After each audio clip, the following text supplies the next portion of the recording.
Doctor, another point that you hit is that athletes, on the average, seem to die earlier than your average couch potato. Yes, our librarian. Seems odd. Why, why is that? Well, it's just the opposite of what you think, and it's because people really don't understand physical physiology.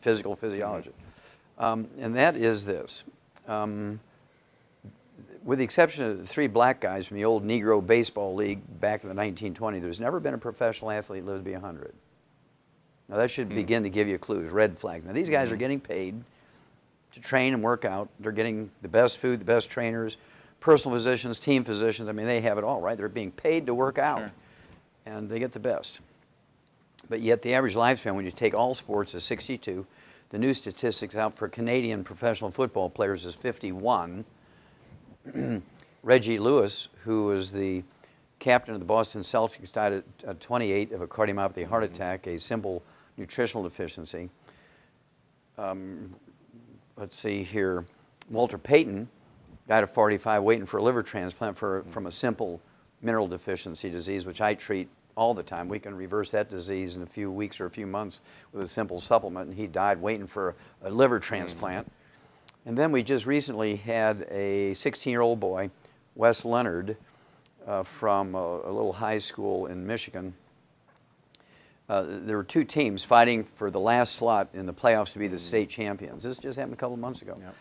And Wes Leonard was 16 years old, and the teams was 55-55 at the last buzzer, so they had to do a prophetic term, sudden death, playoff, right? So he catches the tip-off, 3 or 4 dribbles down to the basket, slam dunks it in like 3 seconds after the whistle to start the sudden death.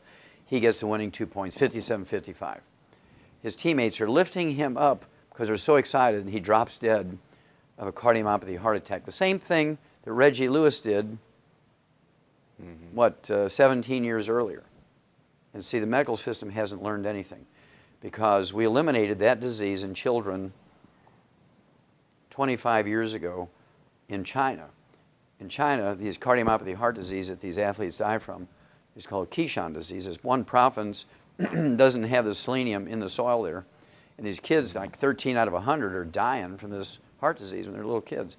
So my wife and I went there in China, and we did 1,200 autopsies on these kids, on kids under the age of 10. And the Chinese government now gives every kid this trace mineral when they come to class. They haven't lost another kid in 25 years, okay? Because the government make sure, under penalty of severe punishment, if the teacher fails to give those kids that pill every day. Here we have these kids. We've known this in the animal industry for 60 years, Scott. For 60 years, we've known the cause, prevention, and cure for this disease.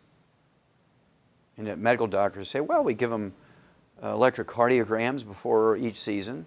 We just need more physicals. That'll do it. Well, no, it won't do it, because they know nothing about nutrition. They don't realize that when you sweat, you're not sweating out water. You just drink water, you're going to die. Whether you're a roofer in the summertime and it's 120 degrees up there in the roof and you're sweating like a pig, or you unloading trucks, or you work in a factory, you're doing physical labor on the road, or you're an athlete. If you're sweating, you're not sweating out water. Sweat is a soup that contains all the nutrients floating around your blood. And if you're replacing that soup with water, what's happening to your nutritional reserves? Replacing the soup with water, your nutritional reserves go down, and when you reach a certain level, below a certain line, you die. There's another 19-year-old girl just died of a copper deficiency. She's 19 years old. Florida State University, died of a ruptured aortic aneurysm, which is caused by only one thing. Well, 2 things. One, you get crushed against a loading dock by a truck, or copper deficiency. We learned about that in turkeys, Scott. In 1947, we eliminated ruptured aortic aneurysms in turkeys in 1947. So she died of something that a turkey wouldn't even die from. Because medical doctors know nothing about nutrition, they all should be put in jail for it.